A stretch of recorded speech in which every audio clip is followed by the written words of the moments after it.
The mine tunnel, I used to think night shifts were the easiest gigs. Sit in a quiet station, keep an eye on a few dials, maybe drink too much coffee, and wait for morning.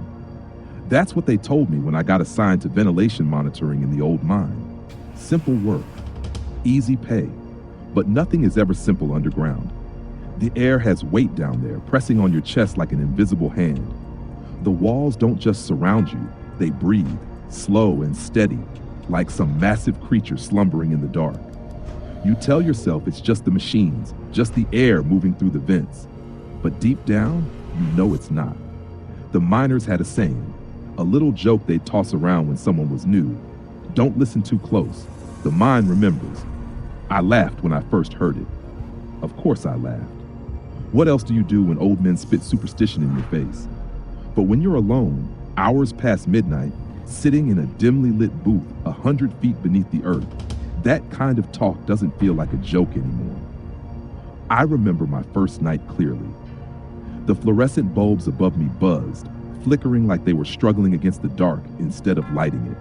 My station was cramped, filled with humming monitors, green lines twitching across black screens, measuring air pressure and flow.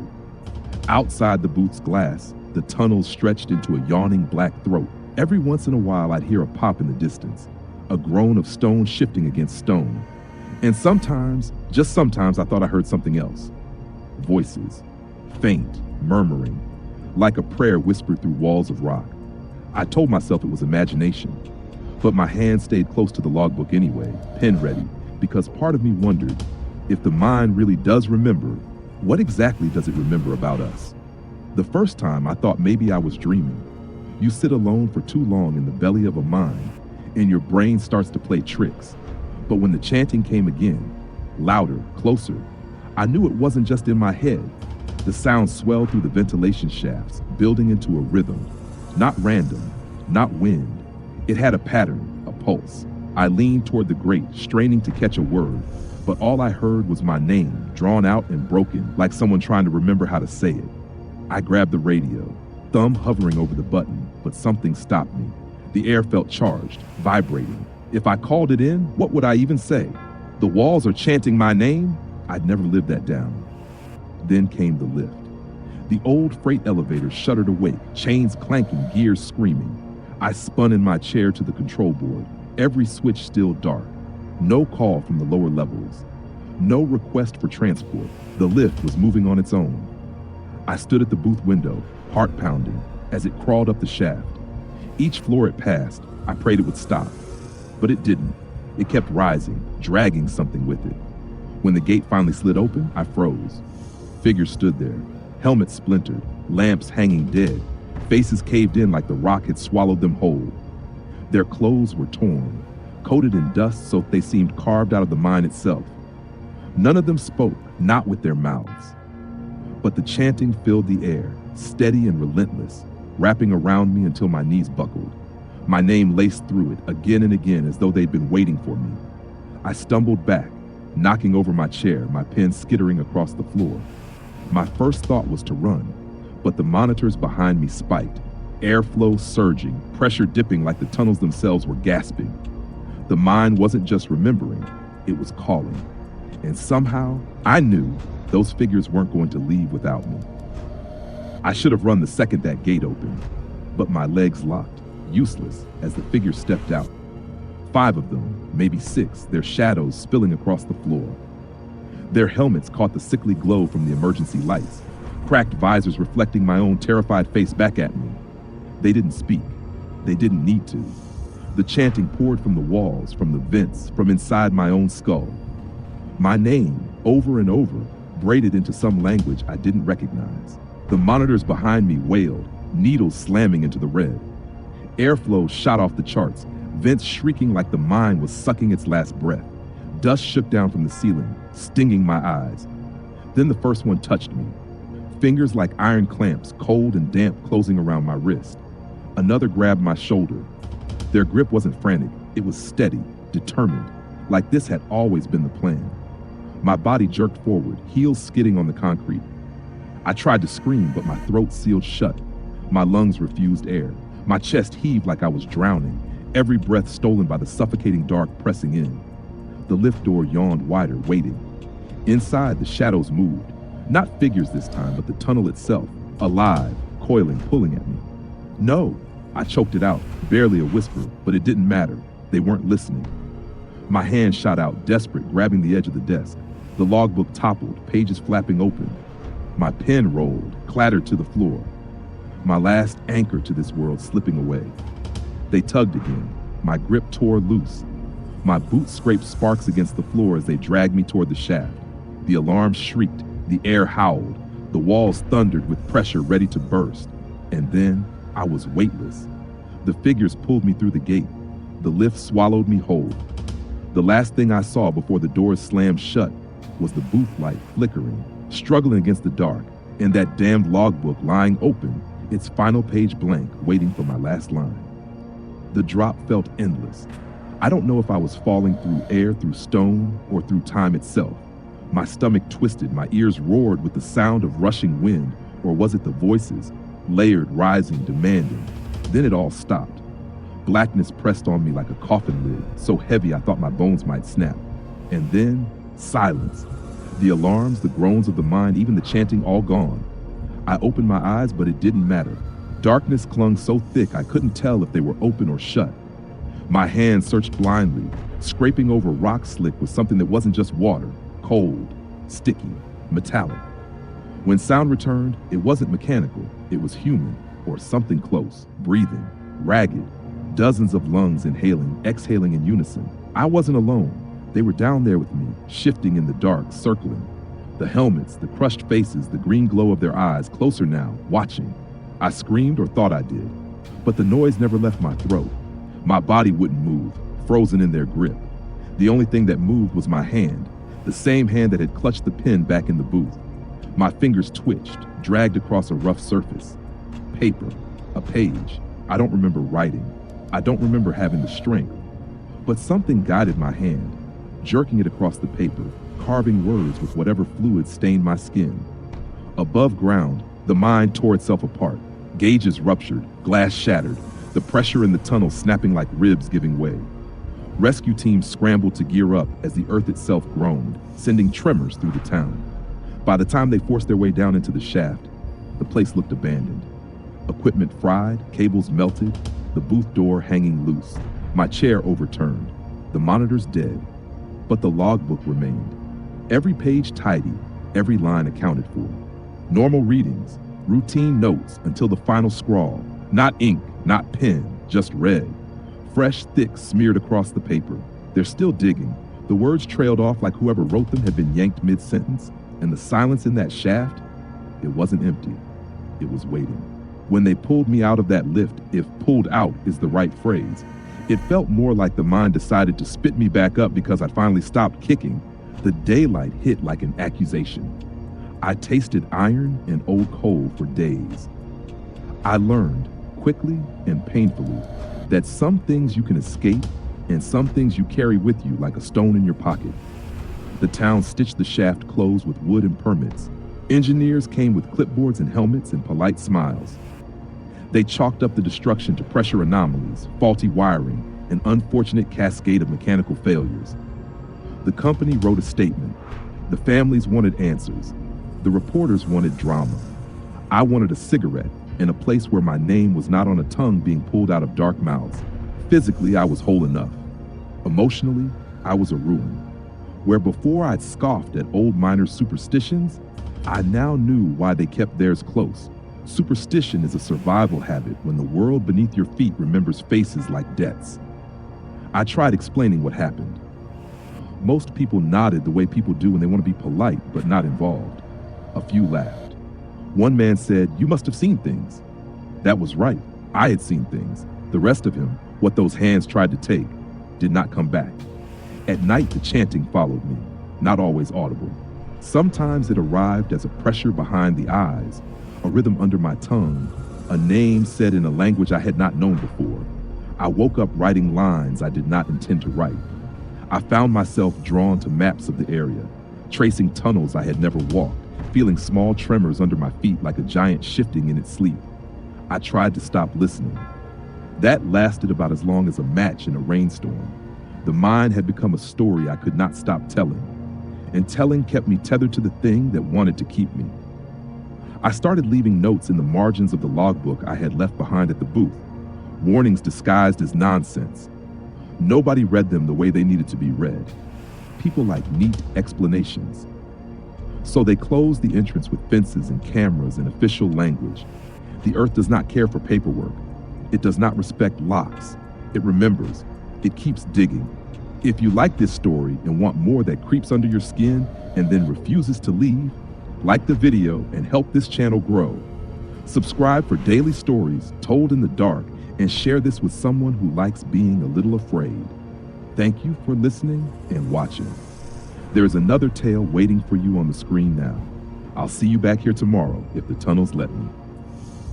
If you ever hear your name threaded through the wind coming from a hollow in the ground, will you step closer to listen, or will you walk away and pretend you never heard it? The janitor's keys. I've spent most of my life cleaning up after other people. Spilled milk in cafeterias, gum under desks, graffiti on bathroom stalls. You name it, I've scraped it.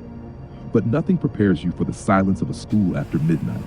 The halls stretch too long, like veins running through some sleeping giant, and you're the lone red cell pulsing through it.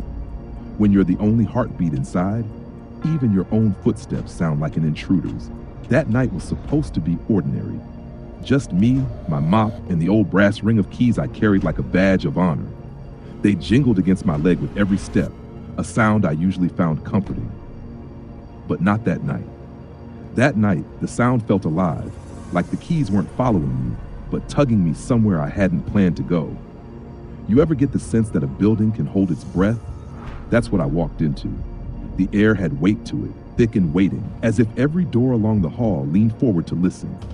The lockers along the wall seemed to watch me, their metal mouths shut tight, though I swore I heard one breathe. I told myself it was nothing. Old pipes, drafty windows, my mind playing tricks. But I couldn't shake it. The janitor's closet mirror caught my reflection as I passed, and for just a flicker, just one heartbeat, I swear I saw someone else walking behind me. I gripped my keys a little tighter. That's the thing about holding the only set. You believe you control the building. But sometimes when the night stretches too long and the silence bends around corners, it feels like the building has its own set, and it's unlocking you. I froze at the top of the stairs, every instinct screaming to turn back. The keys jingled like wind chimes in a storm, tugging at my belt loop so hard I thought they might tear free. The basement door was chained, padlocked, welded shut with a crust of rust so old it looked like dried blood. And yet my keys, it's crazy even saying this, they twisted on the ring, separating themselves, the teeth glinting under the flicker of the stairwell light. One key slid forward, pointing at the door. I laughed, a nervous, choking sound. No, not happening. But the moment I stepped back, the entire row of lockers upstairs erupted like gunfire. Doors slamming, metal ringing, echoes racing down the hall like a stampede. My mop clattered out of my hand. And then, children's laughter. Soft at first, then louder, layered, overlapping, filling the air with a sound no empty school should ever carry. I felt it in my chest, the wrongness. This wasn't a prank. No kids hid in the shadows. That laughter came from somewhere older, buried deeper, like it had been waiting decades for ears to hear it again. The keys dragged down. I stumbled after them, every step heavy, like I wasn't walking, but being reeled in. My palms slick with sweat, I reached the basement door. Click, the key slid into the padlock as if it had always belonged there. I wanted to stop, I swear I did. But the cold metal burned in my fingers, twisting, snapping the lock open with a sharp crack that echoed like a gunshot through the stairwell. The chains fell away. The door groaned, heavy and wet, as though the darkness behind it had been holding its breath for 50 years. The smell hit me first, damp, iron, and something sweet that didn't belong.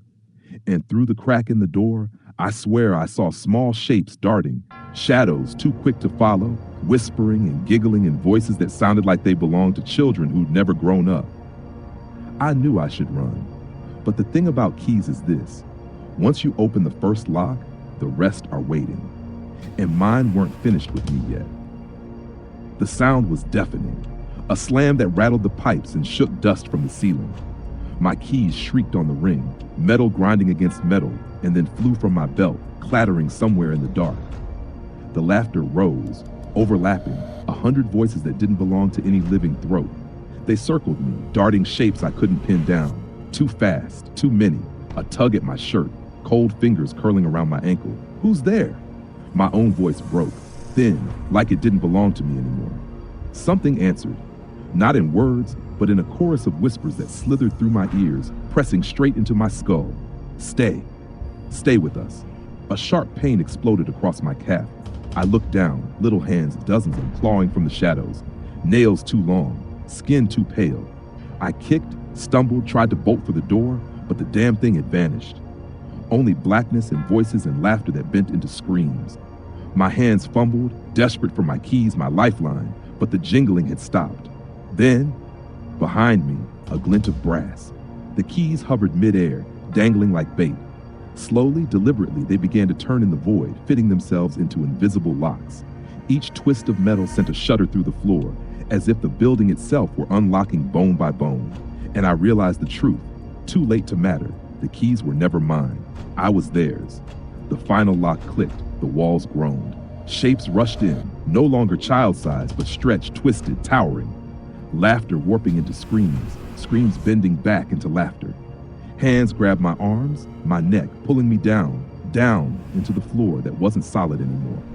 I fought, clawed, thrashed, but the more I struggled, the tighter they gripped. The dark swallowed me in waves, smothering air, crushing ribs. The last thing I saw before the black closed over me was my ring of keys, spinning slowly in the dark, glowing faintly like eyes. And then they yanked me under. No way out, no way back. Just the cold truth. The door had never been locked to keep them in. It had been locked to keep me, fools like me, out. When the dark finally spat me out, I wasn't sure if I had blacked out or if time itself had folded in on me. I was lying on the cold basement floor, gasping, my lungs burning like I'd been drowning. The laughter was gone, the whispers silenced. Only the heavy drip of water somewhere in the shadows marked the silence. I forced myself upright, every bone aching, my vision swimming. My keys were gone. The weight that had always been there against my hip was missing, and the emptiness of it felt worse than the bruises on my skin. The door was open. Chains snapped, lock discarded like it had never belonged. I stumbled into the hall, my shoes squealing against the tile. The school looked the same, linoleum floors, fluorescent hum, dusty trophy cases. But it wasn't the same. The air felt wrong, charged. Like every hallway was holding its breath again, waiting for me to slip. I tried the front entrance, locked. Windows too. Every door I touched rattled, as if mocking me. And in the reflection of the glass, I swore I saw children lined up neatly behind me, rows of shadowed faces, watching, silent. By the time dawn pushed through the skylights, I wasn't sure if I had survived the night or been changed by it. Teachers filtered in, voices echoing cheerfully, oblivious to what had happened below their feet. Not one of them noticed me standing there, trembling, clothes torn, eyes wide. When the principal passed, he didn't even glance my way, as though I wasn't there, as though I'd slipped in some in-between place, half claimed. I staggered down the hall, desperate to hear my own steps, my own heartbeat. And that's when I saw it. Rusted shut, a fresh number stenciled in red, one I had never seen before. Faint scratching scraped from inside, steady like fingernails dragging at the steel. My stomach turned to ice. I didn't need to open it. I already knew what was waiting, because I could hear the faint jingle of keys inside, my keys, and the whisper that followed chilled me worse than any scream. Stay. By sunrise, the school was alive again. Bells rang, sneakers squeaked, chatter bounced off the walls. It was almost enough to convince me the night had been a fever dream. Almost. I wandered the halls, invisible. Students brushed past without seeing me. Teachers nodded at one another, never at me. It was like I had been peeled out of their world and placed beside it, condemned to watch but never touch. And then I saw it, near the entrance, the locker. No one questioned why it had appeared overnight. They just walked around it, eyes averted, like they knew without knowing. Rust covered its seams, flaking to the floor. The handle was fused in place, blistered metal that looked more like scar tissue than steel. I stepped closer. The scratching came first, slow, rhythmic, nails dragging across the inside. Then the whisper, my voice muffled, begging to be let out. I stumbled back, breath shattering leg, because I was standing there hearing myself from both sides of the door. Alive, but not. Free, but trapped. Changed. The truth hit like a punch to the ribs. I never really left the basement. The locker was me, or maybe I was the locker. And if you ever see it, rusted, silent, waiting, you'll have to decide. Do you keep walking, or do you press your ear against the cold steel and listen to what's inside? Because if you hear the jingle of keys, it's already too late. If this story chilled you, don't forget to like this video. It helps the channel grow and pushes it out to more horror lovers like you. Subscribe for daily stories that'll keep you up at night, and share this one with someone who thinks schools are safe after dark. Thank you for listening and watching. Another story waits for you right here on your screen. Click it, and I'll meet you back tomorrow. Sleep well, if you can. The hotel bellhop. They say hotels never really sleep. Even when the halls are empty and the carpets smell faintly of bleach, the walls remember. My first night on the night shift felt like stepping into that memory. I was 19, broke, chasing tips that could pay for textbooks or maybe just keep the lights on at home. The lobby clock ticked too loud, like it was counting down. The place was nearly empty, just a few scattered guests and me, a bellhop in a suit that never quite fit. But hotels, they're like graveyards with better lighting. You learn fast that some floors stay quiet for a reason. I stood at the front desk, pretending to polish brass while the manager, a guy named Ellis with a face like an old shoe, taught me the delicate art of smiling without promising anything. Whatever happens, he said, keep it calm. People come here to rest. He didn't look rested. Outside, rain stitched the windows into gray fabric. Inside, the elevator doors kept sighing open to nobody, like a tired old man remembering to breathe. I told myself it was the sensor. I told myself a lot of things. The carpet on the 6th floor had a pattern that made your eyes go soft if you stared too long. Gold vines curling into themselves, swallowing every straight line. The night engineer said the design was chosen to discourage loitering. It discouraged counting too. You could walk a hallway and feel like it had walked a little more of you. I made a loop with the luggage cart, practicing the quiet wheels, the soft steps. The bell nearest the desk, one of those little silver domes, had a tiny dent in it like a tooth mark. Ellis saw me looking. Don't worry about that, he said. Some guests bite. Somewhere above us, a phone rang once and then thought better of it. The sound seemed to come from everywhere and nowhere, like a throat clearing in an empty theater. Ellis didn't move. You'll get calls that don't make sense, he said. Answer them anyway. The clock ticked, the elevator sighed, and in the mirror doors I thought for a second, I saw my suit fit. Then the reflection smiled a half second late. That's when the call came. Room service request for 6116. Simple enough, except when I checked the registry, there was no room 616. Still, the manager shrugged. If the phone rings, you answer it. His voice was flat, like he'd said it 100 times before. Maybe he had. So I lugged a suitcase into the elevator, watching the floor numbers glow like a countdown. Each ding felt like a warning. My reflection in the mirrored wall looked pale, sweat smearing the cheap wool of my jacket. The 6th floor greeted me with silence so deep it pressed on my chest. The hallway stretched longer than it should have. The carpet's twisting pattern seemed to bend under my feet, pulling me further in. Then I saw it. A brass number nailed to a door I swear hadn't been there before, 616. I stopped, my pulse hammered in my ears. The other doors around it looked normal, paint peeling, brass dull. But this one gleamed, like it had been polished for my arrival. My hand shook when I knocked. The door creaked open on its own, not into a room, but into a black void. It wasn't dark like midnight. It was dark like absence, like someone had scooped the world out of the frame. Then came the whispers, rising, falling, wrapping around my head, my name. At first, I thought it was the air ducts, but then my own voice echoed back, worn thin like it had been dragged across years. Come in, it said. Your tip's waiting. I wanted to run. My legs wouldn't listen. The suitcase handle bit into my palm as if rooting me there. Behind me, the hallway lights flickered, buzzing like angry bees. Ahead, the void seemed to breathe, swelling closer, tasting the air between us. The strangest part, a smell drifted out. Not mildew, not rot, just the faint trace of hotel soap, the kind they leave wrapped in paper by the sink.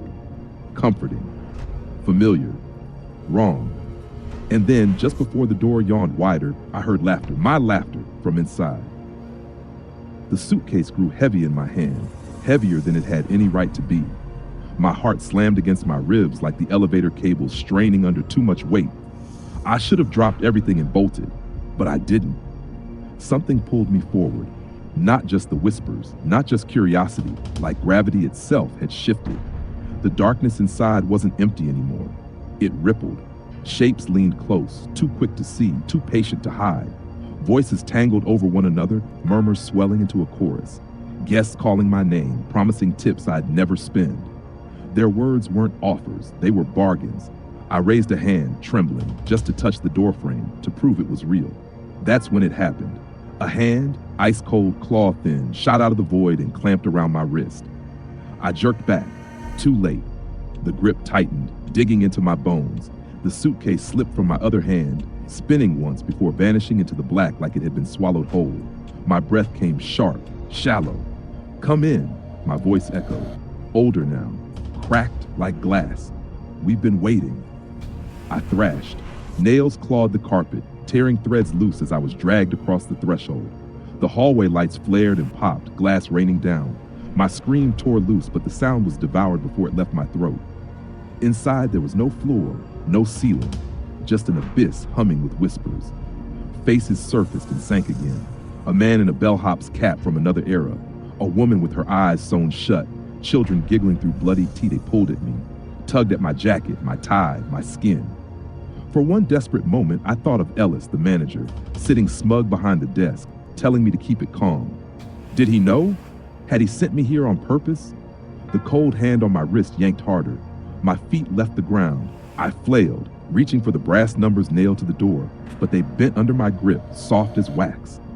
The void swallowed me whole, and then the door slammed shut. Silence. That was the first thing. Not the hush of an empty hall, but the crushing kind, like I'd been dropped at the bottom of a lake. My ears rang, my throat burned raw from a scream I wasn't sure I'd actually made.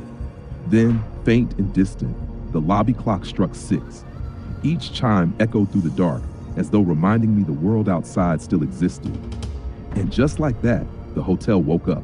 I heard it, though I couldn't see it. The whir of coffee pots in the dining room, luggage carts squeaking against the lobby tiles, guests murmuring about checkout times and taxi fares. Normal life, threading itself back together while I floated somewhere else entirely. On the 6th floor, Ellis did his morning rounds, keys jangling at his side. He walked past 602, 610, 614, then stopped, frowning. There was no 616. Never had been. He scratched his head, muttered something under his breath, and kept going. His shoes squeaked on the patterned carpet, the vines curling beneath him like they'd grown overnight. But one thing waited for him, the suitcase. My suitcase.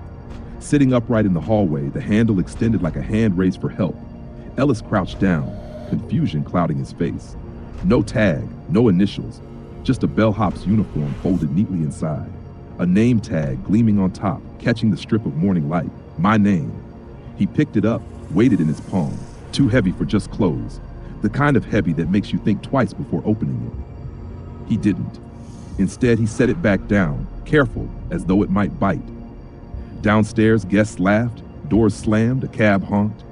Life went on, business as usual. But on the 6th floor, the air stayed wrong. Thick, stale, buzzing faintly like a blown light bulb.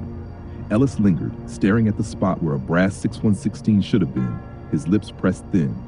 He reached for the wall, tracing the wallpaper vines. For a moment, his fingers stilled. He thought he felt a seam, a door frame where there was no door. He pulled his hand back.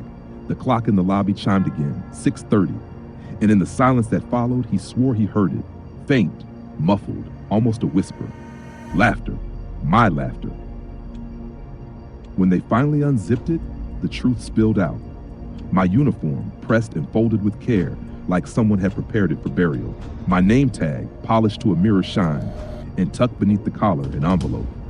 The hotel's stationery, inside, an itemized bill, paid in full. Addressed to my parents, with a single line scrawled in ink at the bottom. We thank you for your son's service. Ellis didn't show anyone. He couldn't. He just zipped the case shut again and left it standing in the hallway like it belonged there. Guests passed it by, never curious enough to ask. They rarely are. Hotels are built on ignoring what doesn't fit the story. But me, I was still there, or pieces of me were. Every time the elevator sighed open on the 6th floor with no one inside. Every time the phone rang once, then stopped, like a throat clearing from nowhere. Every time a guest swore they heard a knock at their door at 3 a.m. and found nothing waiting but silence. That's me, walking the halls, cart rattling softly, delivering what's left of myself to a room that doesn't exist. Do you know what the cruelest part is? I still hear the tips clinking in my pocket. Heavy, promised, unspent. So tell me, if you're ever working the night shift in a hotel and the phone rings with a request for a room that isn't on the map, what will you do? Will you keep walking, head down, pretending you never heard it? Or will you open the door? Because once you do, you'll find out exactly how much your service is worth. Thank you for listening to this story. If it sent a chill through you, do me a favor, hit the like button to help this channel grow. Subscribe for daily stories that keep the lights burning low, and share this with someone who needs a reminder not to answer strange calls at night. There's another video waiting for you right here on your screen, and I'll see you back tomorrow. If, of course, the door lets you out. The morgue attendant. I'll never forget my first night in the morgue. You'd think the dead are quiet, right? That's what I thought too. But silence can scream when you're the only one alive in a room full of bodies. It presses in, like the weight of 100 unspoken words, waiting for someone foolish enough to listen. The place smelled like bleach and old metal, that sour tang that clings to your tongue and refuses to leave. Fluorescent lights buzzed overhead, like jittering like they were powered by some half-dead insect, casting shadows that stretched too long, too thin, like they had lives of their own. I was 22, broke, and desperate for a paycheck. The morgue was never on my list of dream jobs. It was on the list of last resorts. But money talks louder than fear, and fear only gets a whisper in a city like this. My supervisor, a man with eyes as gray as wet cement, handed me a clipboard and said, "Don't get lost." I thought he was joking. He wasn't. The job was simple. Tag the corpses, log the names, note the time of arrival. Easy in theory. They warned me about theft, rings, watches, gold teeth. Apparently the living were greedier than the dead. I didn't care about any of that. I just wanted to get through the shift without puking on my shoes. But then, halfway down the row of stainless steel drawers, I saw it. A toe tag dangling lazily off a pale foot. The letters scratched in with pen were smudged, but the name was clear enough. It was my name. My first thought? Some sick joke. A mistake. But the handwriting looked too deliberate, too final. And when I leaned closer, the body on the sheet shifted, ever so slightly, like it was waiting. At first, I laughed it off, a sick prank for rookies. Some bitter tech with a dark sense of humor, maybe. But the laugh stuck in my throat. The cold bit deeper than it should have, seeping into my bones like the morgue itself wanted me frozen. I bent to pick up the clipboard I dropped, and that's when I heard it again. Not the hum of the lights, not the gurgle of old pipes, but a voice. Thin, raspy, curling along the tiled walls like cigarette smoke. Leave, leave. I spun around. Empty. Just steel drawers, polished and waiting. Just bags zipped and sealed. Just me. My pulse hammered in my ears. I pressed my back against the wall and told myself it was nerves, exhaustion, maybe the echo of my own breathing. But then, movement. Out of the corner of my eye, a sheet twitched. Just a toe, one toe, then another, like they were flexing in unison. I froze. The clipboard clattered again and my hands shook too hard to hold it, and then the sheets began to ripple, subtle but unmistakable, as if the bodies beneath were restless sleepers, shifting, stretching, about to wake. Panic shot through me. I bolted to the nearest door, slammed my shoulder against it, locked. I sprinted to the next, locked, another, locked. Every single one heavy steel, unyielding. It was as if the morgue had swallowed me whole and snapped its teeth shut. The whispers grew louder, circling me, overlapping until they sounded like a crowd just out of sight. A crowd that wasn't alive. Leave, leave. But how the hell was I supposed to leave when every exit was sealed? I pressed my palms against the glass of a small observation window. breath fogging the pain, desperate for movement on the other side. But the hall was empty. When I turned back, the toe tag with my name dangled just a little closer to the floor, swinging gently. No breeze, no draft, just a sway, steady as a pendulum, ticking off the seconds I had left. And that's when I realized the whispers weren't urging me to leave. They were warning me. The freezer door creaked open on its own, slow and deliberate, the sound shrieking through the morgue like metal claws on stone. My heart stopped. A thin wash of blue light spilled out from inside, cold as moonlight. I stepped closer, against every ounce of reason, against every scream inside my skull, and saw it. A body bag. Black, glossy, half unzipped. And inside, a face. My face. Pale, lips purple as bruises. Eyes shut, but the lids quivered like they were dreaming. Like I was dreaming. I staggered back, knees buckling, clipboard skittering across the tiles. My chest heaved, but no air came. I clawed at my throat like it had been sealed shut. And then the eyes opened, dead white, clouded, and yet staring at me with an intimacy no stranger should ever hold. A mirror dragged through hell. I screamed, but the sound snapped like a wire. The morgue light sputtered, flickered, then cut, plunging me into a darkness so thick it felt alive. Total silence, until I heard it. The zipper, a slow rasp, teeth clinking together, pulling closed. Shh, shh, shh. But it wasn't sealing that bag. It was sealing all of them.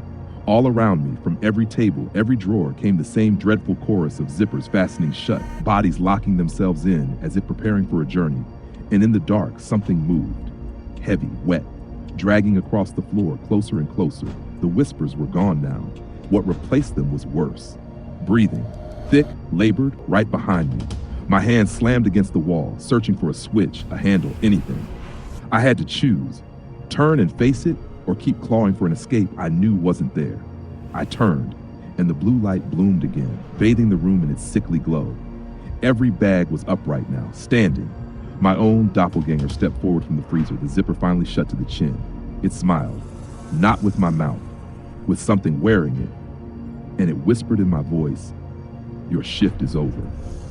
I don't remember hitting the floor.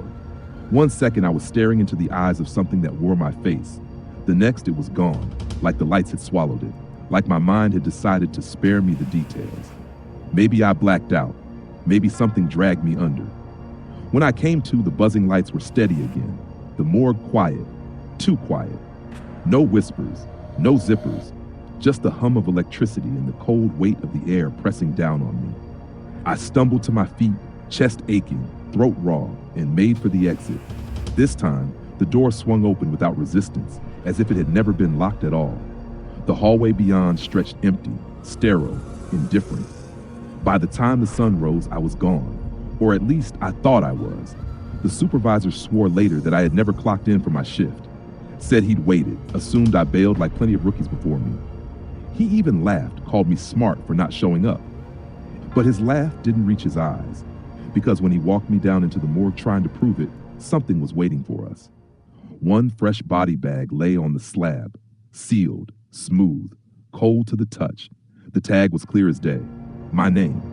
I opened my mouth to protest, to scream, to say I'm right here. But my supervisor just frowned, cocked his head and walked away. Didn't ask questions, didn't even look back. Like he'd seen this before. The morgue swallowed the sound of his retreating footsteps, leaving me alone again. Alone with the rows of silent dead and the bag on the slab that should not have been there. I reached out, hand trembling, inches from the zipper pull. If I opened it, maybe I'd see nothing. Maybe it would be empty, some mistake, some cruel joke. But deep down, I knew better, because as my fingers hovered over the bag, I heard it again, faint, muffled from inside, breathing, my own. Sealed, labeled, cold to the touch. That bag never left my mind. Not the weight of it, not the way the zipper seemed to tremble under my hand, as though it was holding something in that desperately wanted out. My name, written in black ink, neat and final, like a signature on a death certificate. I left the morgue that morning, but something in me never really left. Every reflection since has felt off. The mirror doesn't always blink when I do. My voice on recording sounds like a stranger mimicking me. And some nights, when I close my eyes, I hear the zipper again. Slow, steady, sealing shut. You expect these kinds of stories to end with escape, with survival. But what if the real trap isn't the morgue, or the bag, or even death? What if the trap is living while knowing death already has your name on file, waiting for the night it decides to call you back? So tell me, if you ever see your name on a toe tag, would you stay and pretend it means nothing? Or would you run, knowing there's nowhere left to run to? Because I've learned something. The dead aren't jealous of the living. They're patient. They're organized. And above all, they don't make mistakes with names. Mine was written once. That's enough. So when the lights buzz a little too loud in the middle of the night, when shadows crawl just a little too far across your wall, ask yourself, is it already your shift? And if you listen closely, you might hear it too. That faint, muffled breathing from the wrong side of the zipper. Thank you for listening and for watching this story. If it sent chills through you, do me a favor. Like this video to help the channel grow and make it more visible to others who love horror. Subscribe for daily content and share it with someone who needs a good scare tonight. There's another story waiting for you right here on your screen. Go watch it next, and I'll see you back tomorrow.